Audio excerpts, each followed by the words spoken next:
Esta exposición trata precisamente de ti y te formulamos enseguida una pregunta muy simple. ¿Cuántos años tienes? Una respuesta fácil, ¿verdad? Ahora trata de descubrir cuántos días de vida tienes. La cuenta es más laboriosa, pero deberías lograrlo. Y ahora un último trabajo. ¿Cuántas horas y minutos de tu vida han transcurrido ya? Para que puedas contestar correctamente, te invitamos a seguir el recorrido de esta exposición, que habla justamente de cómo y cuándo comenzó tu vida. ¡Feliz viaje!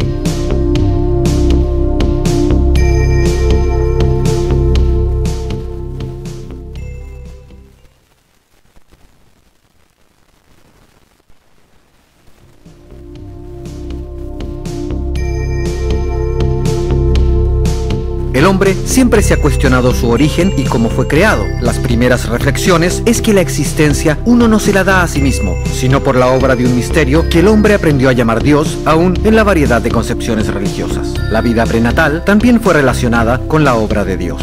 La Biblia nos habla de la vida humana en el útero materno con asombro y admiración. La fe atestigua cómo Dios no solo creó al hombre y a la mujer a su imagen y semejanza, sino que interviene personalmente en la formación de cada ser humano, desde las primerísimas fases de su existencia.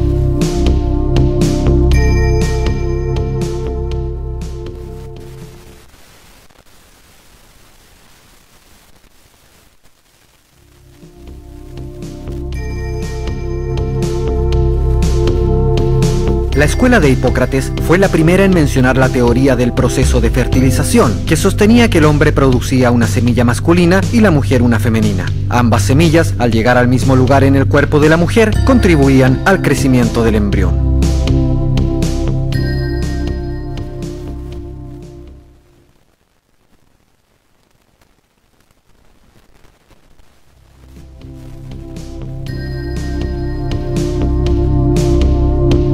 Aristóteles pensaba que el hombre a través del esperma transformaba la sangre de la mujer en un nuevo ser vivo. Aristóteles intuyó correctamente que la formación del embrión y del feto era un proceso gradual de desarrollo y no un simple crecimiento de partes ya formadas del cuerpo.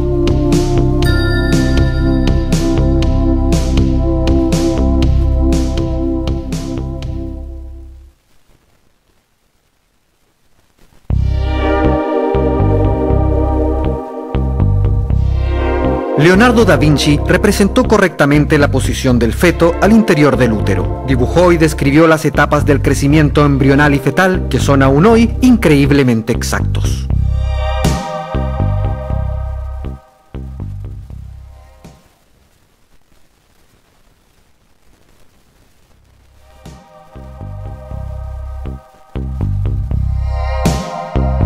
William Harvey logró corregir la visión aristotélica de la concepción. Intuyó que el óvulo es producto de la hembra y después de la relación sexual con el macho es capaz de desarrollarse y dar origen a un nuevo individuo. Sin embargo, no logró demostrar la existencia del óvulo ni de los espermatozoides, ya que eran demasiado pequeños para el ojo humano, y el microscopio estaría disponible solo decenios después de su muerte.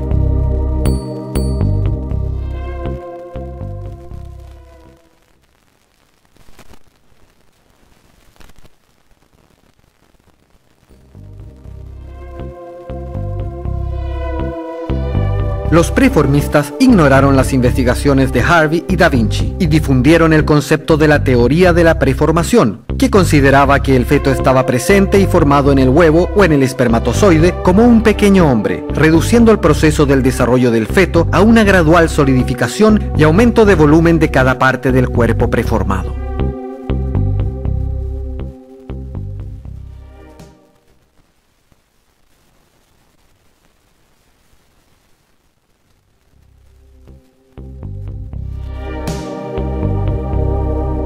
Hans Driesch y Hans Sperman demostraron que al separar las dos primeras células del embrión, se formaba en cada una de ellas un embrión completo. Nace así la embriología.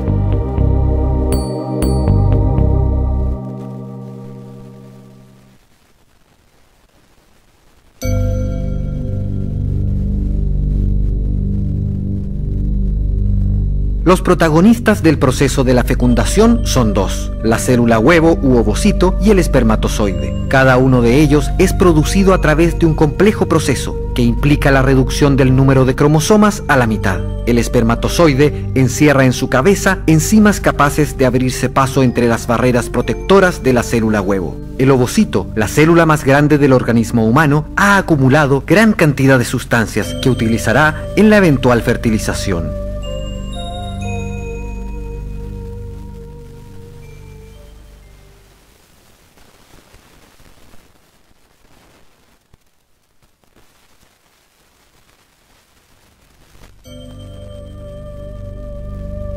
Decenas de millones de espermatozoides son normalmente depositados durante el coito, pero solo uno de ellos tendrá acceso al citoplasma, fundiendo su propia membrana con la del ovocito. Comienza así un torneo. Los espermatozoides en competencia por la fecundación sufren una selección natural muy severa a lo largo del trayecto desde la cervix a la trompa. Más de 20 centímetros de obstáculos que destruyen cerca del 90% de ellos. Los espermatozoides sobrevivientes que logran penetrar en la trompa deberán luego nadar contra la corriente a lo largo del conducto de la trompa. Solo los mejores llegarán a encontrar el gameto femenino. El último partido será jugado entre la célula huevo y 1 a 3 espermatozoides que han logrado penetrar en el espacio perivitelino.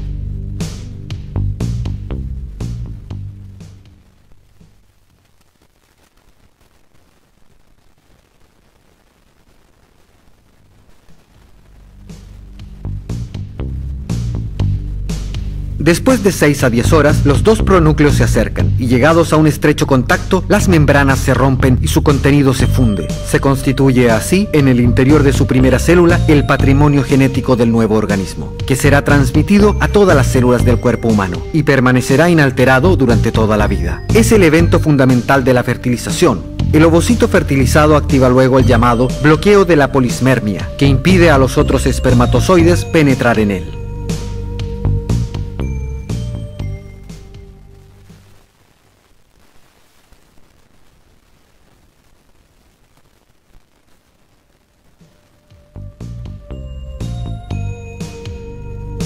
El huevo fertilizado es el cigoto y de estas células se originarán todos los 100 millones de células que forman el cuerpo adulto de un hombre o de una mujer.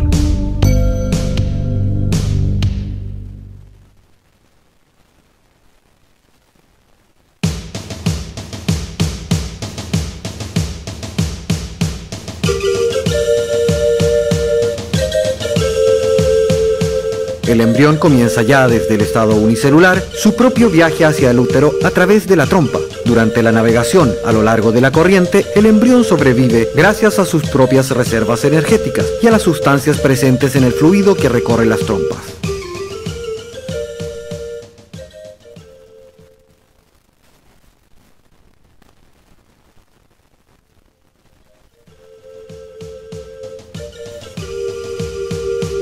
Durante el viaje desde la ampolla de la trompa al útero, el embrión realiza solo en 4 a 5 días transformaciones espectaculares, pasando del estado unicelular al multicelular, duplicando el número de células cada 12 a 15 horas, y luego al de blastocito.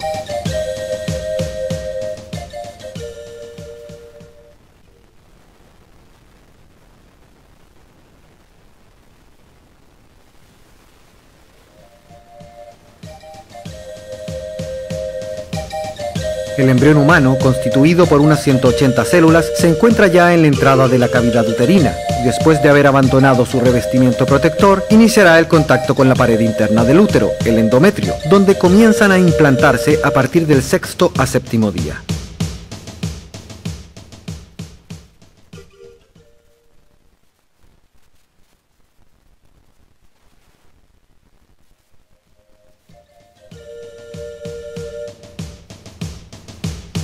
De este modo, el embrión se enquista progresivamente en la mucosa uterina, rodeándose de los capilares de los vasos sanguíneos maternos. En el mismo sitio donde se realizó el implante, se formará progresivamente la placenta. La placenta es un órgano que, a través de los vasos del cordón umbilical, permitirá la nutrición y la respiración del feto.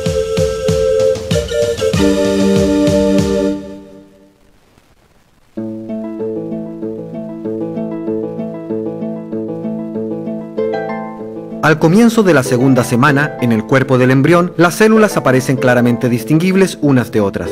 Al término de la semana, el embrión, ya implantado en el endometrio del útero, presenta una estructura bastante compleja. Tiene la forma de un disco con dos estratos de células, ectoderma y endoderma, comprendido entre dos hemisferios, la cavidad amniótica y el saco vitelino. El total está situado dentro de una tercera cavidad, el celoma. El saco vitelino participará en la constitución del intestino primitivo y sobre cuya pared interna, durante la cuarta semana, se formarán las células germinales primordiales. A menos de un mes de vida, el embrión piensa ya en sus propios hijos, preparando las líneas celulares de las cuales se originarán sus gametos.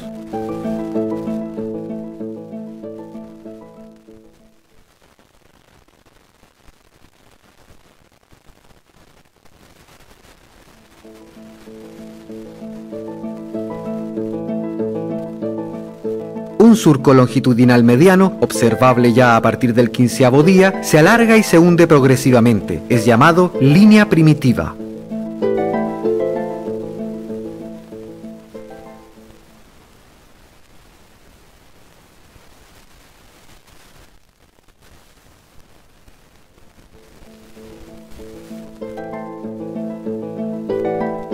Al final de la cuarta semana, el embrión tendrá unos 5 milímetros de largo y habrá aumentado su masa 7000 veces respecto de la que tenía en el estado de cigoto. Las células de nuestro cuerpo, aun conteniendo todas el mismo patrimonio genético, no son iguales entre sí, sino que presentan especializaciones precisas, cada una de las cuales expresa solo una parte de la información contenidas en nuestro genoma.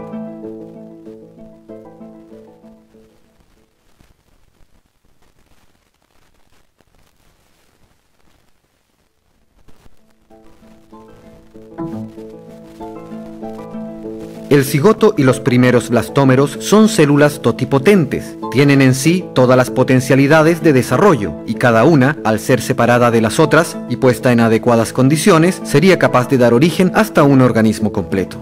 Las células de cada una de las láminas embrionales son pluripotentes. De ellas se formará solo un número restringido y bien determinado de tipos celulares. Prosiguiendo en el proceso de diferenciación, las células se hacen unipotentes, pudiendo generar un solo tipo celular.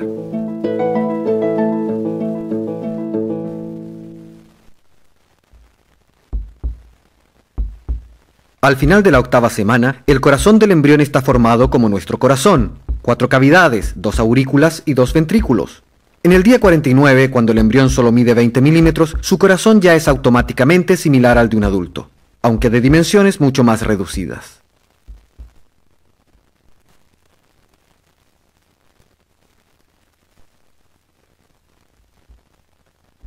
El tubo cardíaco comienza a latir hacia el día 23, solo cerca de una semana después que la mujer se ha dado cuenta que está encinta. Desde ese momento, nuestro corazón no dejará más de latir. Actualmente lo hace unas 100.000 veces al día. Estas primerísimas contracciones, sin embargo, no son aún capaces de imponer una dirección de flujo a la sangre. Una circulación embrional propiamente tal comienza a establecerse entre el día 27 y el día 29.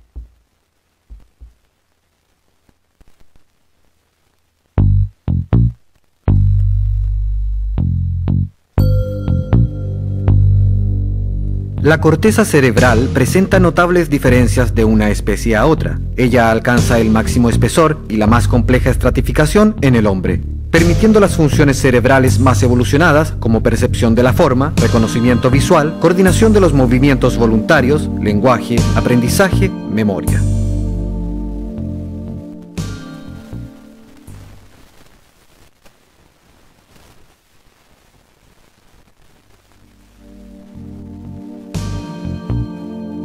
Después del cierre del canal neural, entre los días 26 y 27, las neuronas se multiplican al ritmo de unas 4.000 por segundo. Al término de la semana 16, son más de 20.000 millones. Además de multiplicarse, las células nerviosas se diferencian y se disponen a formar una tupida red de comunicaciones.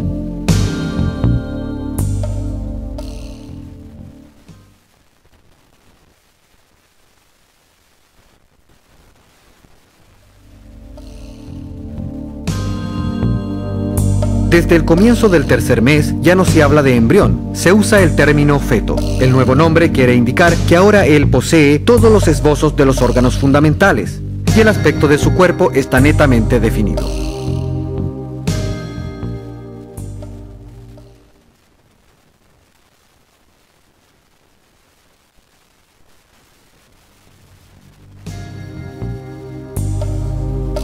En los 7 meses siguientes que los separan del parto, el organismo fetal verá la maduración de sus órganos. Los colocará en su sede definitiva y comenzará a utilizarlos para una parte de sus necesidades fisiológicas. Pero principalmente durante este periodo, el feto crece considerablemente. Su altura pasa de 3 a 50 centímetros más o menos. Aumenta más de 16 veces.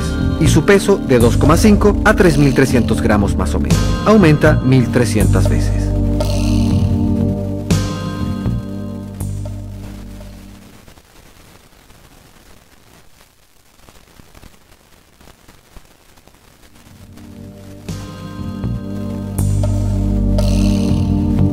Las primeras reacciones musculares a excitaciones externas se observan a partir de la 8ª semana, los movimientos espontáneos, índices de maduración medular desde la 9ª semana.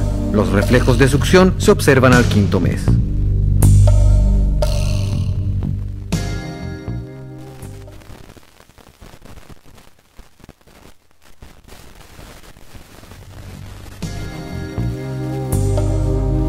En cierto modo, el embrión se presenta, respecto al organismo de la madre, como un órgano trasplantado, debido a la carga genética paterna que el sistema inmunitario de la madre identifica como ajenas.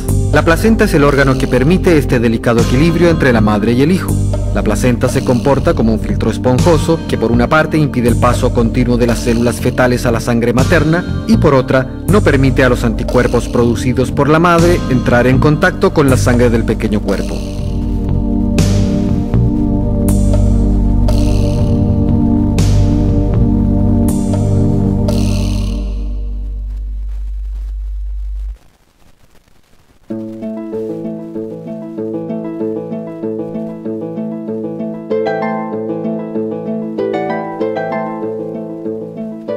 El sexo genético del que nacerá está determinado en la fecundación por el cromosoma sexual, Y o X, que el espermatozoide introduce en el ovocito, porque este último es portador de un cromosoma del tipo femenino, X. Si el espermatozoide transporta el cromosoma Y, el concebido será genéticamente macho, de otro modo resultará una hembra.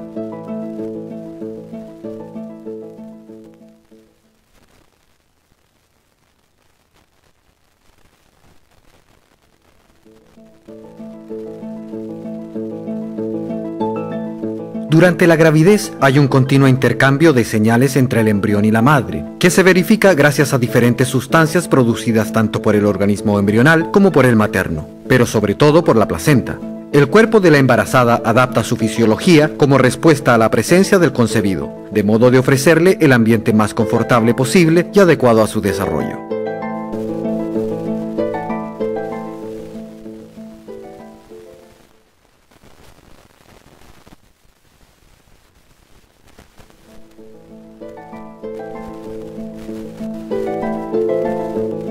Existen dos tipos de gemelos, monocigóticos y disigóticos. Los gemelos disigóticos, con una frecuencia más o menos 1 en 88 partos, derivan de los diferentes procesos de fecundación de dos diferentes células huevos por parte de dos espermatozoides. Los embriones gemelos se implantan en el útero separadamente uno de otro y presentan siempre dos amnios y dos corión, aun si los corión y la placenta pueden resultar fundidos entre sí.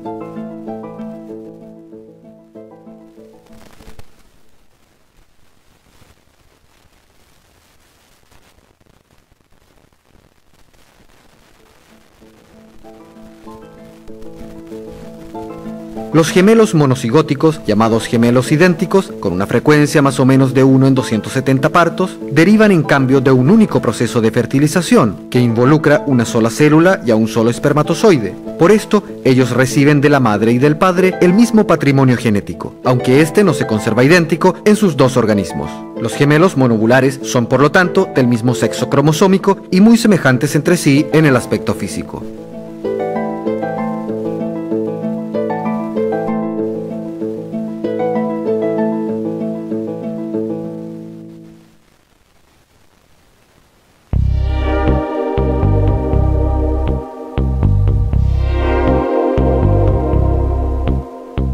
La obstetricia es una especialidad médica y quirúrgica en verdad singular. A diferencia de otras ramas de la medicina, ella no tiene como objeto una patología, sino se dedica a un proceso fisiológico, es decir, normal, como lo es el estado de gravidez en una mujer.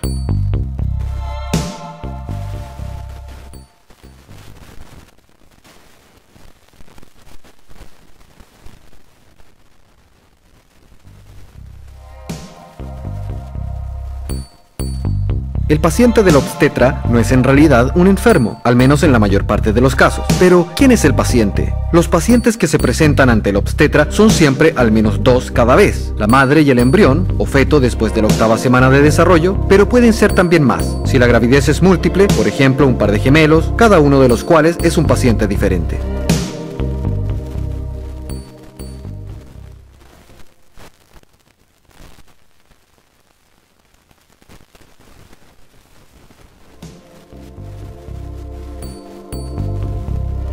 El feto es un pequeño paciente que puede ser examinado y para el cual se puede, si es necesario, realizar un diagnóstico o una terapia. En todo caso, debe ser atendido como la madre.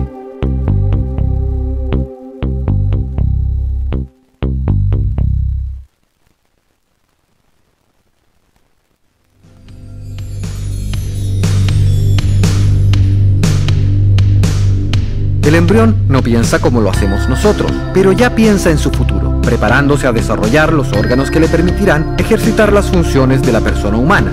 Es ya un hombre aquel que lo será.